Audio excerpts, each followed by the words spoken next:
Our ancestors made all kinds of crazy claims with respect to catastrophic events that happen to this planet.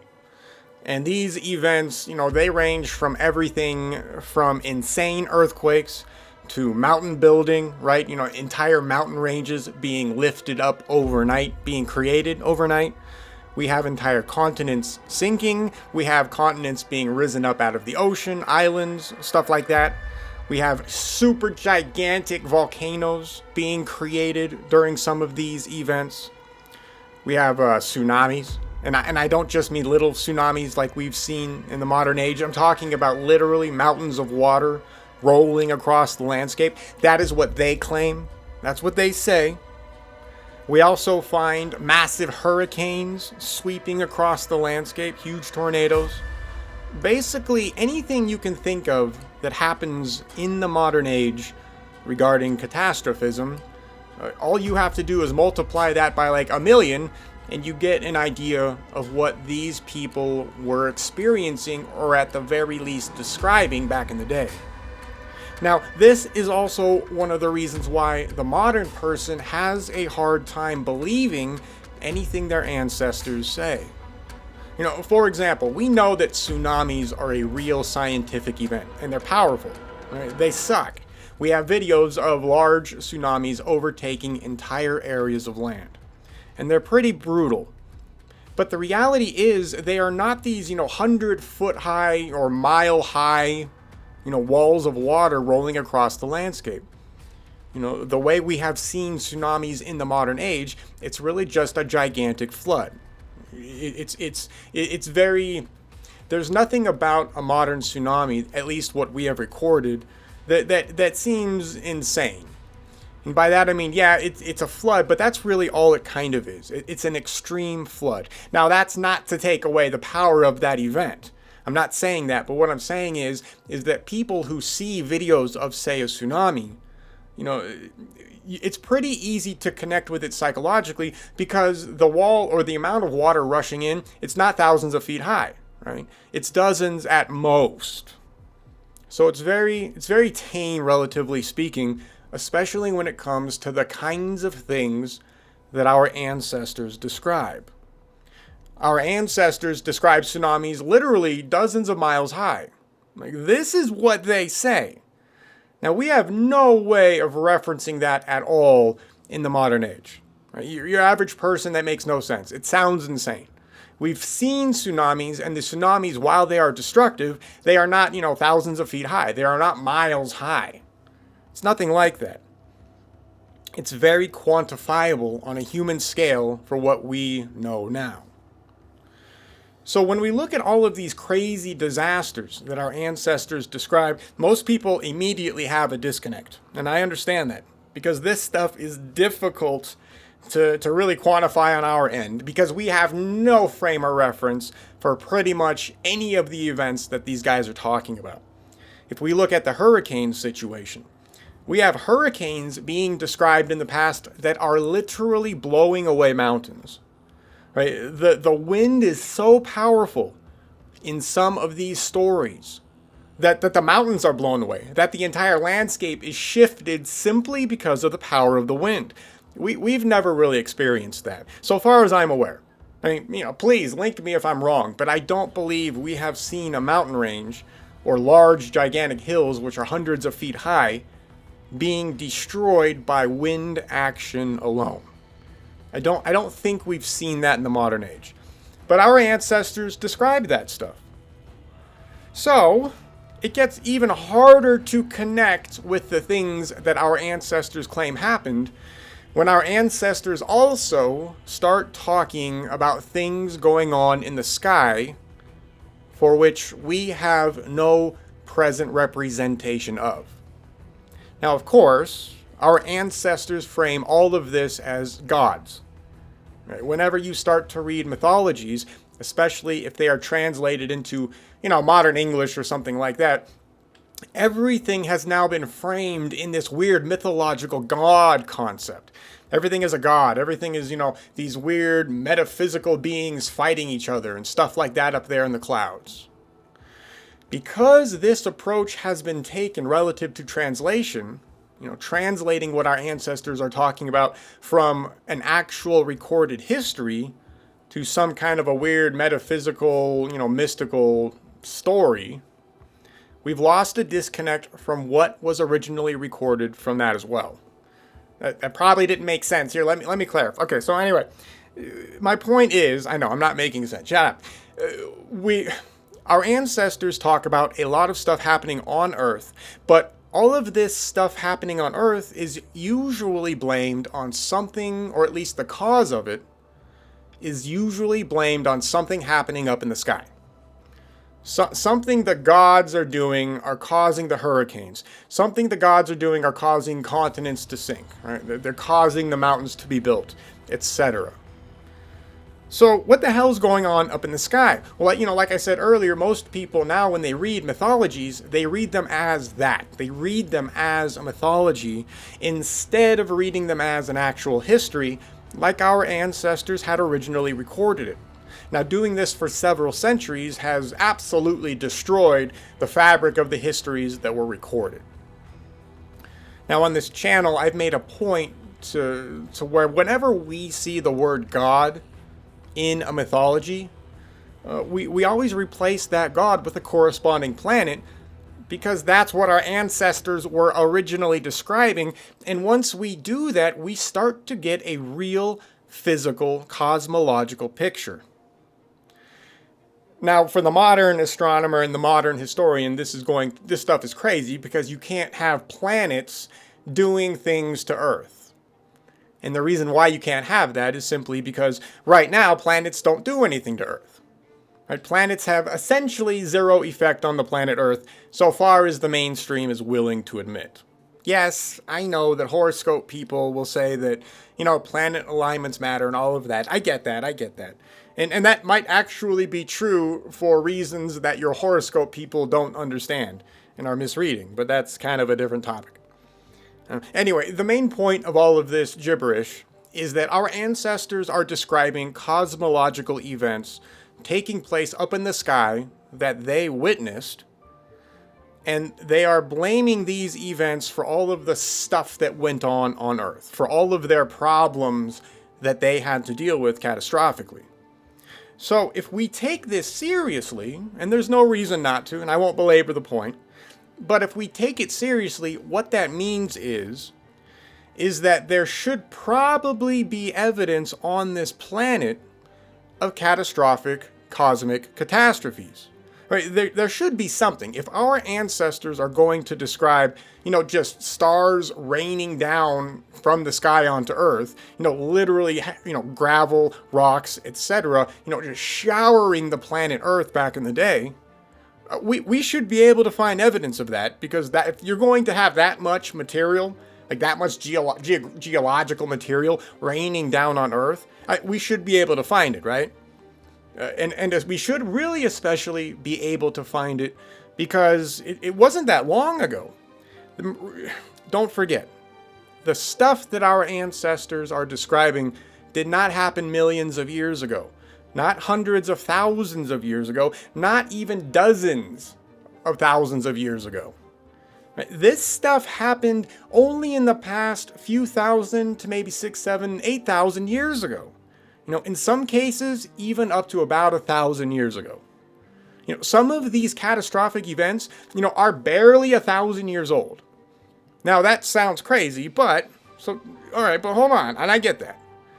So what I want to do today is I want to show that these claims made by everybody in the past may not be as crazy as they initially seem, because we right now have the scientific evidence to support the claims that our ancestors made.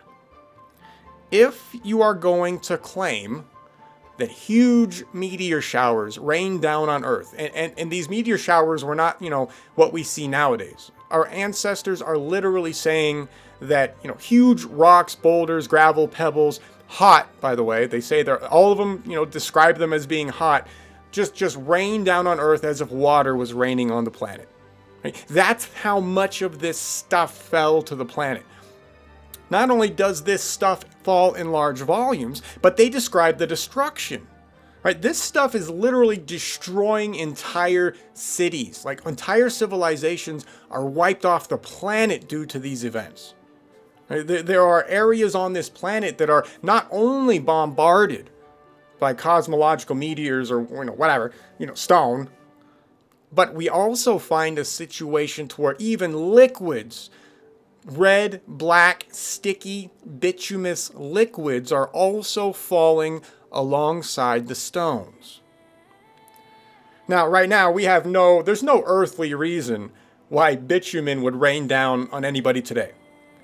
Right? Not a single person today is worried about going outside and having oil rain down on them, while you're out in the middle of nowhere. You're not worried about it because it doesn't happen. There's no reason for oil to rain down on you. So you do not carry an umbrella for that reason. Right? You have no reference for that. So why do our ancestors claim that it happened? And why do our ancestors all over the planet do this? Remember, it's not just one area that makes this claim. We have people in the Middle Eastern area claiming that oil and bitumen rain down from the sky. And we have people in Central and South America who make the exact same claim. Now, oddly enough, they make this claim during identical periods in history. So there's two problems that your average historian has no way to explain. Why is it that we have two completely separate cultures describing the same crazy catastrophic event at the same time? And historians ignore this for obvious reasons. Back in the day, no one was supposed to have any kind of communication with one another, so the stories could not have been shared between cultures. Right? It's not possible according to the mainstream, and by and large, I agree with that. I have no reason to believe that the people who were living in Central America at this period of time, a couple thousand years ago, were talking to the inhabitants who were living over in the Middle East, the Middle-ish Eastern area. Now, I have no reason to believe that. So what the hell's going on? Why do these two cultures have the exact same story? Well, it only makes sense that they would have the exact same story if they both went through the same cosmological event. Okay. Right, that's the logical outcome, right? I mean, we're not making this up. That is what the evidence would dictate.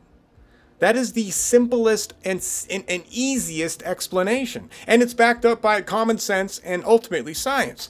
And it's the science that I want to cover today. All right, okay, so I know.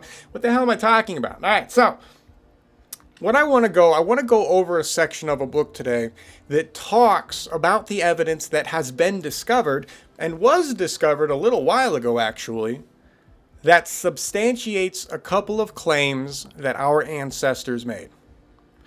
The first claim is that a lot of people, actually pretty much everybody across this planet, at multiple times in history, they describe, gigantic meteor showers assaulting the Earth. And in some cases, these meteor showers are absolutely devastating to many cultures. And this is recorded. We also have a situation to where, oil and bitumen and some kind of a reddish liquid rain down from the sky as well. If this kind of stuff happened, one of the first takeaways that we would get out of this is that it must have been a lot of it. I mean, it must have been a ton of it if people are willing to say all over this planet they had to deal with it, right? Depending on where they were geologically. But, we have cultures everywhere dealing with these problems to one degree or another. So that means it had to have been a ton of it. Like, it must have been a real problem. For example, down there in Central America and South America, there are stories to where the oil rains down from the sky to a point to where it's the people literally drown in the oil, and that's the main killer. Yeah, I bungled that. But that's what they describe. They say, yes, stones were falling, hot stones were falling from the sky, all of that stuff. And yeah, that sucked. But the real killer for some of these areas was the fact that they were literally drowned in oil. from raining down from the sky. Now that's crazy. I know that sounds crazy. I mean, technically speaking, there's no scientific reason why, that's not possible. And of course, there certainly is no scientific reason why our ancestors could not have dealt with massive meteor showers. There's nothing unscientific about any of this technically, especially the meteor shower part. Now, the meteor shower part is interesting because we really should be able to find that physical evidence if that much material rained down from the sky. And that's what I want to talk about today. Because what's interesting is that all of this evidence was actually starting to be discovered in the early 1900s, and people had no idea what they were looking at back then. Even though some of them were coming to the correct conclusions, a lot of these scientists had they had no expertise in history or mythology. They had no connection to what our ancestors claimed. So when they're looking at the evidence that they were discovering that proves that there was massive cosmological damage done to Earth very recently, they were grasping at straws and trying to figure out stuff. And eventually, the problem just kind of fell to the wayside because, well, to be blunt, all of those scientists believe in the theory of uniformity. Uniformitarianism claims and makes sure that everybody believes that everything takes millions and billions of years to happen. So when scientists all over this planet started making these discoveries relative to geological findings that were proving that there had to have been some kind of cosmological disturbance very recent in Earth's history, and it had to have been catastrophic, they didn't know what to do with it. Because those results fly in the face of uniformitarianism. And that's not allowed, right? You cannot go against your masters. You have to be a uniformitarianist. Everything has to take millions of years and billions of years, otherwise you're just a schizo and you get fired. Right? That's the outcome for that. So let's do this. Let's go look at the evidence that these people were discovering.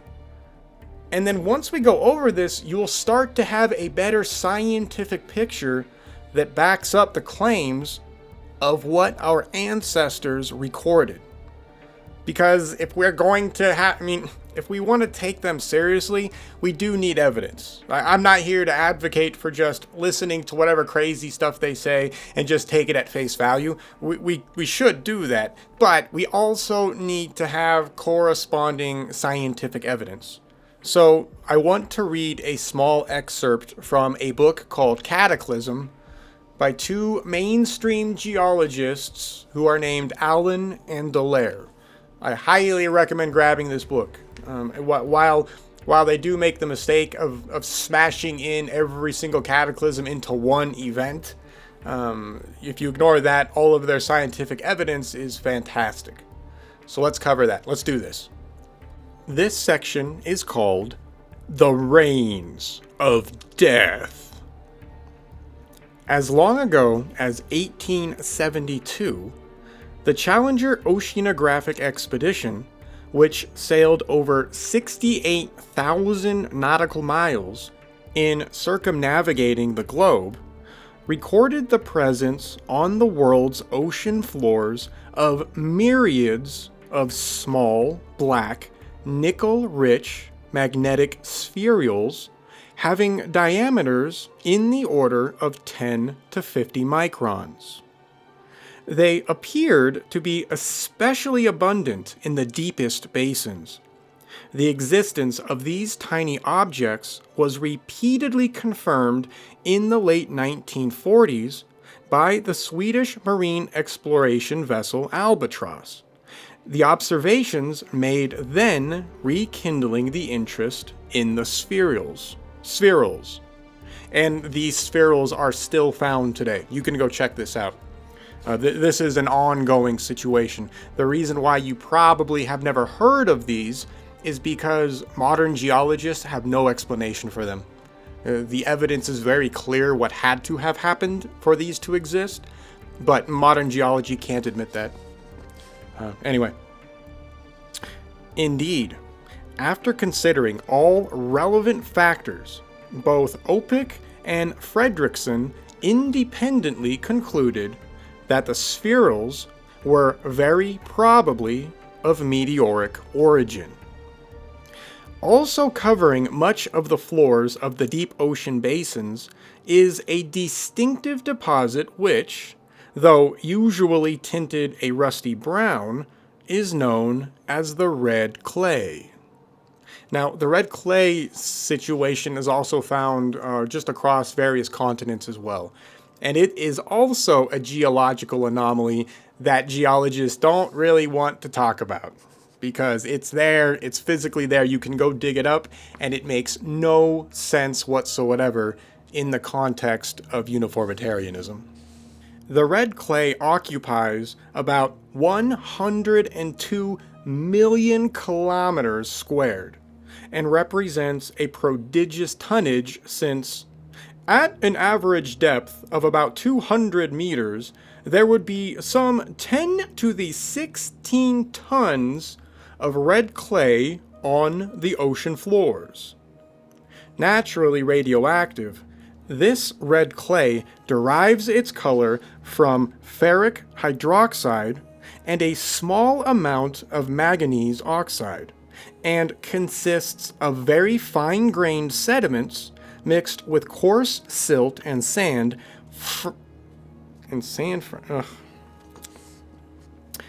This red clay derives its color from ferric hydroxide and a small amount of manganese oxide, and consists of very fine-grained sediments mixed with coarse silt and sand fractions originating in the oceans, as well as hydrogenous minerals, volcanogenic debris, and ferromanganese concretions. Seabed clays and muds from the Arctic are colored brown due to the presence in them of enormous quantities of oxidized ferric iron particles, while those from the seafloor near the New Siberian Islands, in the White Sea and the Barents Sea, contain a notably high percentage of manganese oxide. Examining clay samples from the bottom of the Pacific Ocean, Peterson discovered that they contained layers of volcanic ash and large amounts of nickel and radium, two elements almost completely absent from seawater. He observed that the nickel is a very rare element in most terrestrial rocks and continental sediments, and is almost absent from ocean waters. Something to take note of if you are not familiar with nickel, and you can go check this out really fast, but nickel is generally not considered a natural earth element. Even the mainstream essentially claims that the vast majority of nickel that exists on our planet, all of this came from extraterrestrial origins. And by extraterrestrial, I don't mean aliens came down here and started farting out nickel. I just mean, it came from space. Like the nickel had to have rained down on space, to one degree or another, whether it was a dust or meteors or whatever. That is generally accepted even by the mainstream. So, it's a problem for mainstream geologists when all of these scientific oceanographic vessels are out there and they're discovering just, metric, just tons of nickel layering the ocean floors. There's no reason for that much nickel to be down there, and they'll probably explain it in this chapter, but this nickel is not buried very deep. All right, here, let's just keep going and I'll let them explain. Peterson attributed the origin of the iron and nickel in these clays to very heavy showers of meteorites in the remote past. He also added, assuming the average nickel content of the meteoric dust to be 2%, an approximate value for the rate of accretion of cosmic dust to the whole Earth can be worked out from these data points. The result is very high.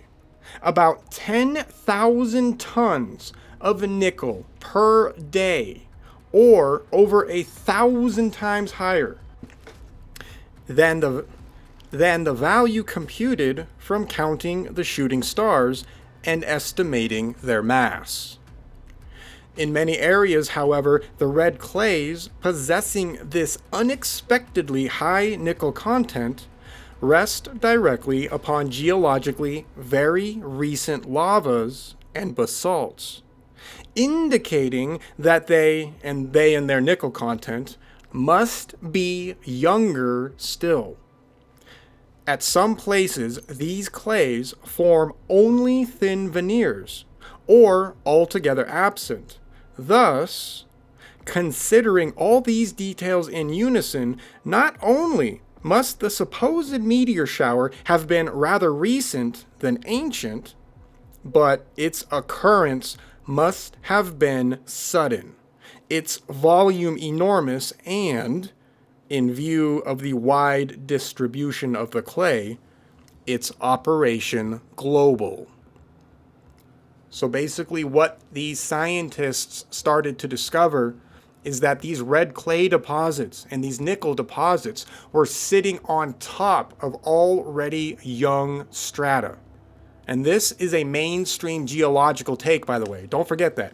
These are not, crazy geologists out there or conspiracy theorists or alien people. These are real geologists discovering this very real evidence, and they're coming to conclusions that go completely against the mainstream.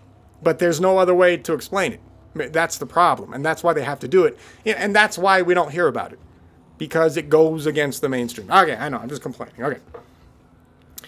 This last factor is contrary to the normal behavior of the average meteor shower, even of an exceptionally large one. Meteor showers inevitably enter the terrestrial atmosphere from one quadrant only at any given time. However, owing to the rotation of the Earth, most, if not all, parts of the world's surface could theoretically receive meteoric material over a 24-hour period.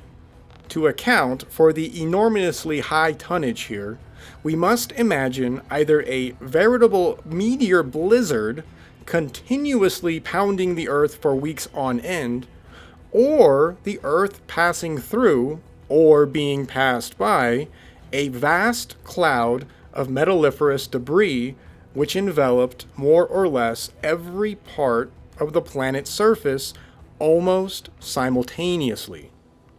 On remembering that, at this phase of the disaster, Earth had either been braked to a halt, or its rotation was markedly slowed. Such near instantaneous global falls of huge quantities of ferruginous dust becomes easier to understand. So basically what these guys are saying is that one of the situations that would allow for all of this stuff to smash into Earth would be if the Earth's rotation had either halted or slowed down extremely, like had just lost all of its momentum for a second. What that means is that certain areas are going to be absolutely smashed more than others, because Earth is basically, it's not rotating anymore. It's not going to be an even distribution of the debris. So we're going to find areas that are going to have higher concentrations of this stuff, of this meteoric dust and rock and everything. Now, it's interesting because I guess that would give us the evidence to know which direction the Earth was facing during the time that people said that the Earth did indeed either stop or slow down, or in some cases reverse. So yeah, I guess that could get weird. Okay, well here, let's just keep going. New significance thus attaches to the Finnish tradition that, when the sun and moon once disappeared and red milk was sprinkled over the world, hailstones of iron fell prodigiously. Likewise, to those recollections of fine dust falling endlessly from the skies, while the deluge waters swept across the earth. In turn, these indicate that we are not dealing here with a meteor shower, but with a gigantic cloud of cosmic debris. Finally, we must consider more fully the ferromanganese concentrations found in the red clay. Usually referred to as manganese nodules, these irregularly shaped objects range in size from that of a garden pea to lumps up to 3 feet long in diameter, and exist in countless numbers on the seabed worldwide. Like the associated red clays, the nodules are naturally radioactive, and at some localities are astonishingly abundant, forming veritable fields and pavements. Some of these fields consist of nodules packed so densely that they totally cover almost 100% of the sea floor. The wider distribution of the nodules is patchy, however. We are told, for example, that in the eastern central Pacific Ocean, records were taken with bottom near television cameras for hundreds of kilometers. For 5% of the records, the sea floor was covered in more than 50% by nodules.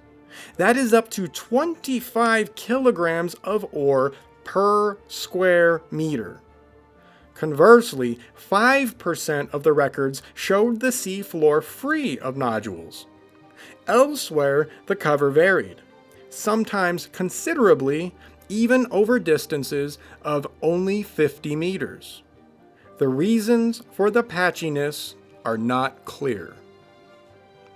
The areas richest in nodules occur in the North Equatorial Pacific region. Globally, however, it has been estimated that the nodules represent between 100 and 200 billion tons of material. Yeah, that's insane. That is absolutely insane. And that stuff is essentially right on the surface. Where the hell did all of that come from? Modern geological processes do not explain any of this. However, if we use real science, then we get a real explanation, right? It's not complicated. All right, let's keep going. Manganese nodules are rich in cobalt, nickel, copper, and other heavy metals, a factor suggesting to several authorities that the idea that the nodules, which are thought to grow naturally in chemical acceleration of these and other elements in seawater.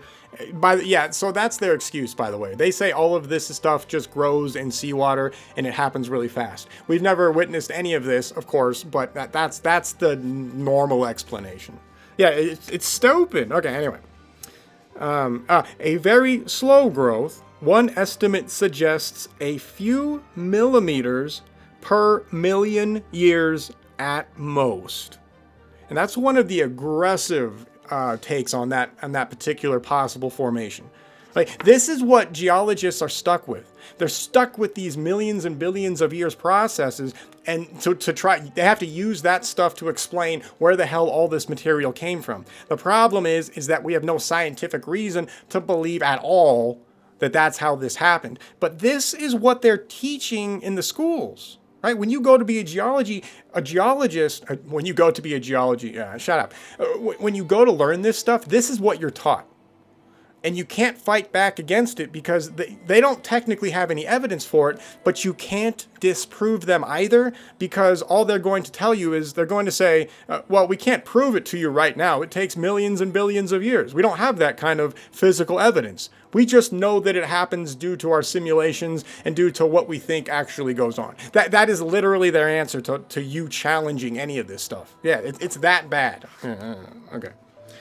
Where the hell were we? Okay, so geologists think that these formations grow so geologists believe that these, nickel and copper formations grow a few millimeters per million years at most. This is what has been postulated because these metals are rare in seawater, and long ages must have passed for the nodules to have attained their present size by such processes. The fact that the overwhelming majority of these nodules occur on the surface or uppermost layers of the red clay has suggested to some that they have formed principally in areas of low sedimentation rates, since, because of their slow growth, they would soon be covered up in regions of high sediment supply. And in theory, that would be correct, if you use mainstream geology. But that has not happened. Anyway, no plausible explanation has yet been advanced to account for the formation of nodules in such areas. We have already seen, however, that the twin notions of a great age and slow deposition rate for the red clays are apparently erroneous, especially where the clays overlie geologically young lavas and basalts. And the inference must be that the associated nodules are at least as youthful, if not more so. In any case, major geophysical changes to ocean floors approximately 11,500 years ago. These guys believe it happened 11,500 years ago. These guys do not believe in the Ice Age, but they do, unfortunately, believe in some of the mainstream stuff relative to that date of about 11,000 years ago. Right, 11,000 years is still a pain in my ass right now, because even alternative researchers, they obviously still buy into the Ice Age. But, between 10,000 to 11,000 years ago is when the Ice Age is supposedly supposed to have ended and when all of this stuff goes down. Right, that's the golden date right now for people who are too afraid to just look at the evidence for what it is and let go of what they were taught, throughout their entire life. And I'm not getting on any of you. Don't worry about it, right? I'll keep beating you on the head with this stuff. Eventually, you will come around and you will see that, we don't know. Like, the dating systems that we have are trash. There's no way around this. I do not have specific dates for most stuff, by the way. So I'm not claiming anything like that either. The evidence that they're talking about right here in this section, this red clay, this nickel and copper and iron layer that essentially covers huge parts of the planet, I would guess that this is relative to the Venus event, with the Venus event being about 2,000-ish years ago or so. Maybe a little closer to us, maybe 1,700-ish years ago. I don't know. It's something like that, though. The reason why I say that is because when Venus does its pass by, that's generally considered, or that's generally described a time where you have tons of iron and ferruginous materials raining down on the planet. That doesn't really happen with the zero event. Like Mars doesn't really seem to do that, but Venus seems to be a really good source of iron for whatever reason, right? So when Earth goes through that cometary tail of Venus, we get hit with all of that iron and all of that dust being ripped off of Venus. And then, of course, there's the bitumen and the red liquids and stuff that accompany this. That stuff, I'm still trying to figure that out. Like, I don't understand the scientific processes for that. Like, was there some kind of electrochemical situation happening, between the two planets that was creating this ferruginous, liquid, or did the liquid actually get ripped off of Venus? I don't know. That stuff gets weird. Anyway, I believe that this particular layer that we are currently covering right now, as far as I can tell, this was laid down by the Venus event. So just to give you guys kind of a scale in years. These guys think that whatever happened 11,000 years ago, but once again, they're still on board with a lot of the mainstream stuff. To a degree. I mean, they're really good with dating. I mean, at least they admit that they don't have all the right dates. They do say that, so I want to give these two authors credit. Okay, let's keep going. I know, I'm just babbling. So they think 11,500 years ago. Okay, so these dates clearly nullify the concept of seabed deposits slowly accumulating under generally stable conditions over very long periods of time, or of a similar slow growth for the nodules. So yeah, so even if you believe in the the 11,000 or the 10,000 date or whatever for the Younger Dryas situation, basically that's the new alternative mainstream boogeyman. Even if you believe that, mainstream geology still doesn't work, right? This is still relatively recent. You can't get away from it.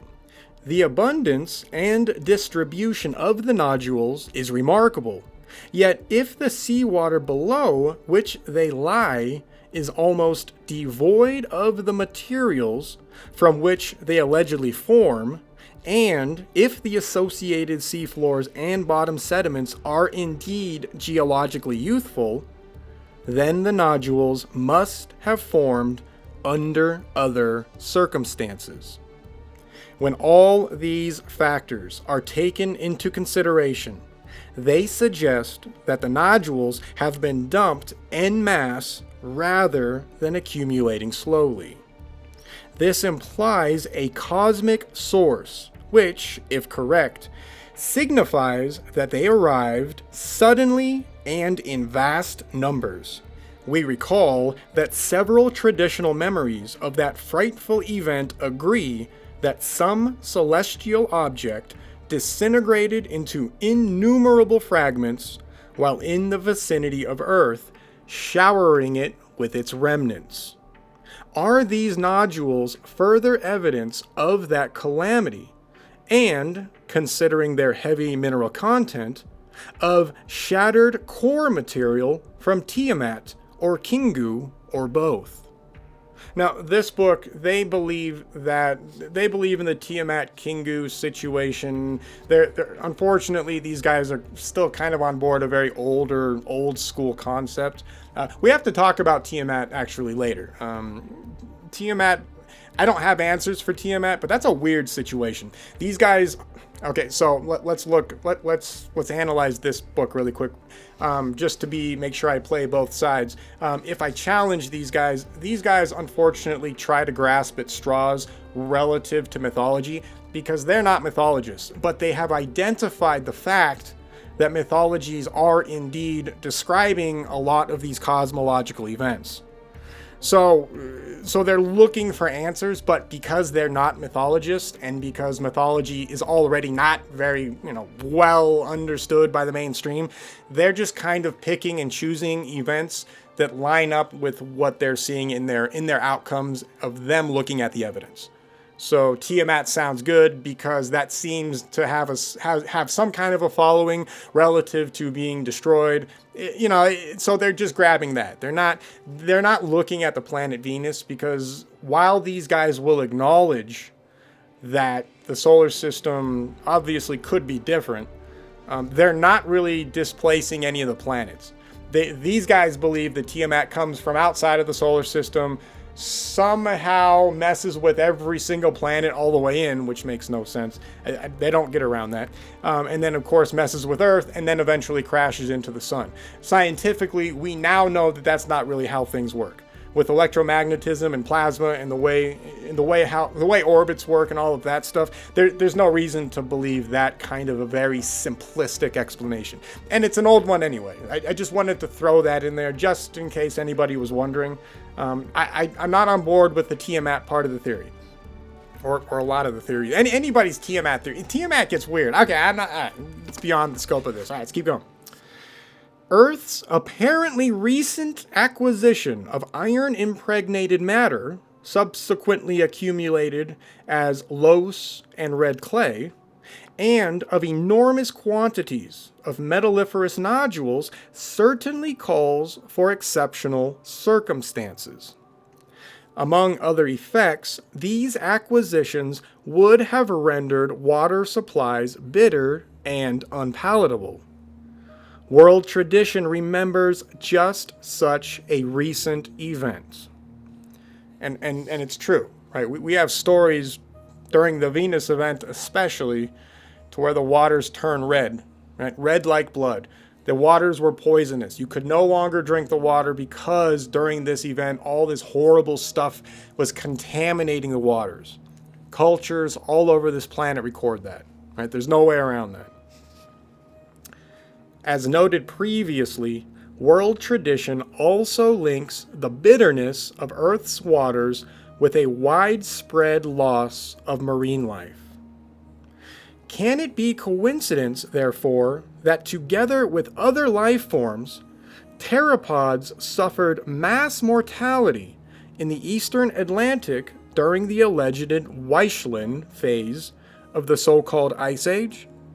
Today, the remains of these marine organisms are embedded in the seafloor sediments stretching from Portugal to Senegal, a distance of 1,560 miles. These sediments, which have apparently been washed by red tides several times, are estimated to have been deposited between 14,000 and 11,000 years ago. Now remember, these are mainstream dates. The dates are much earlier in reality. But think about that. Even for a mainstream person, 11,000 years, especially for a geologist, that's like yesterday to these people. And nobody's mind has been blown by any of these discoveries. Like this is how insincere modern geology is, or modern science in general. It's just insane. Okay. Exactly that division of time when the disaster apparently occurred. This pteropod destruction has been attributed directly to a sudden increase in sedimentation resulting from, quote, rapid hydrographic and climatic changes, unquote. Both highly prominent features of the cataclysm that would have caused this event. Once again, that's a mainstream approach.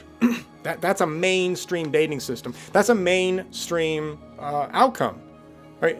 Mainstream geologists actually admit that whatever happened to these theropods, it happened basically instantly.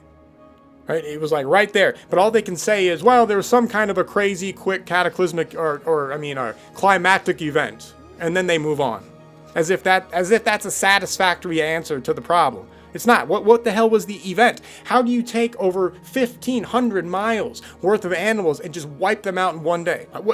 What do you do, man? Like, how do you explain that from a mainstream perspective? You can't. There's nothing to explain. They're out of their mind. They're just crazy. Here, let's wrap this up, and then I'll complain some more. It would seem, therefore, that both ferruginous dust and metalliferous nodules were simply further aspects of the tremendous celestial bombardment responsible for the aforementioned oriented bays and lakes. In short, they were indeed rains of death. See, it gets crazy when you start to look at the real evidence and you look at it objectively. If you get rid of the concept of uniformitarianism, suddenly an entire other world opens up for you, scientifically and historically as well. But it's insane, because when you start looking at geology with an objective mindset and you push away all the garbage, geology suddenly becomes awesome instead of extraordinarily boring. I've always found that interesting, man. If you learn a little geology growing up in school or whatever, or if you have to take like a geology class in college, generally everybody hates that, right? Nobody wants to look at rocks because the only answer for all of these rocks is billions of years. Like, that's it. Like, you can't have any fun with it. Like, there's nothing there. It's one of the most non-interactive areas of study you can imagine, because you can't really do great experimentation. Yes, I realize there are some experiments you can do, and they are cool, don't get me wrong.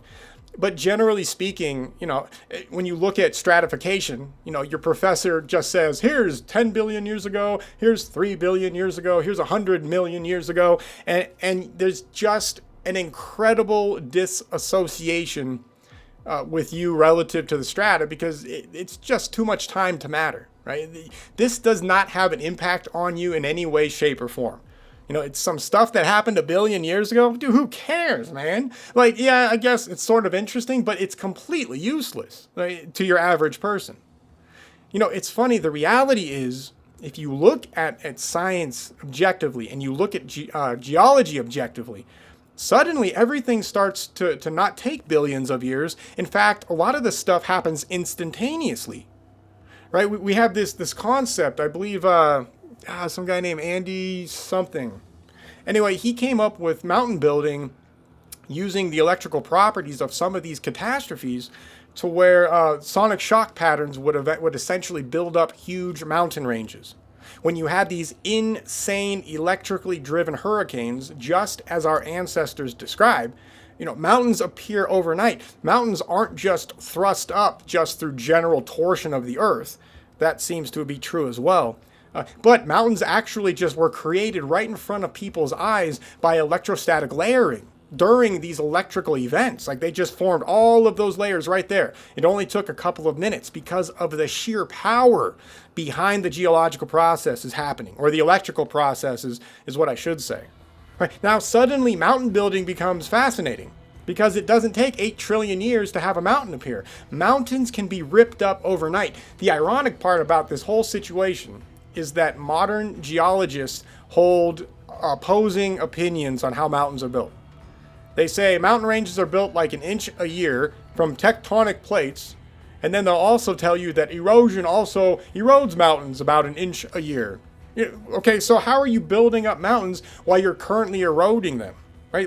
How do you do that? And then, of course, when you challenge them on that, the next thing they say is well, there's probably some huge earthquake that did a lot of upthrusting. Oh, basically you mean a catastrophe. So a catastrophe had to happen to make those mountain ranges, lift up. And an honest geologist in the mainstream will have to admit, yes, like that is what they are saying. Because the rate of erosion versus building, it instantly cancels each other out. It's hilarious. The concept of tectonic plates is ridiculous. Like that whole thing is stupid. Anyway, so when we look at the geological evidence around the world, and we find things like this red clay layer, and we find this vast amounts of nickel and iron, especially under the ocean, just sitting there on the surface, it begs the question, where the hell did all this come from? It had to be recent, but this is a ton of material. What was it, like 15 to the 16th power or something like that worth of this stuff? That is insane. That is mind-boggling amounts of material. But if the planet Venus, for example, was in a cometary form, and Earth, went through Venus's tail several times, we would expect to find geological deposits like this on the surface of the Earth, especially if it happened only a few thousand years ago. And here it is. There's the evidence. It's right there. It's being found by geologists all over this planet. It's just that geologists don't want to pay attention. They don't want to admit that what our ancestors recorded may have actually happened. Venus may not have been in its current orbit as long as astronomers claim. Right? Suddenly their world falls apart. And it's funny because they should love that. As real scientists, when we have new real evidence that challenges the paradigm, every single geologist should have been jumping at this. Every single one should have either been jumping at it to disprove it or prove it, whatever, it doesn't matter. But they should have been working on it. Guess what geologists did? Yeah, nothing. Geologists did nothing. They just ignore it. Because it doesn't work and they don't want to deal with it. That's it. That's the explanation. They don't want to deal with it. Because it changes everything. All right, you guys get it. Okay. So that just more evidence of planetary encounters. We have entire layers on this planet that were not created by Earth's, magical geological processes that geologists claim exist. No. They were created during catastrophic events that were driven by electromagnetism and the close encounter with other planetary bodies.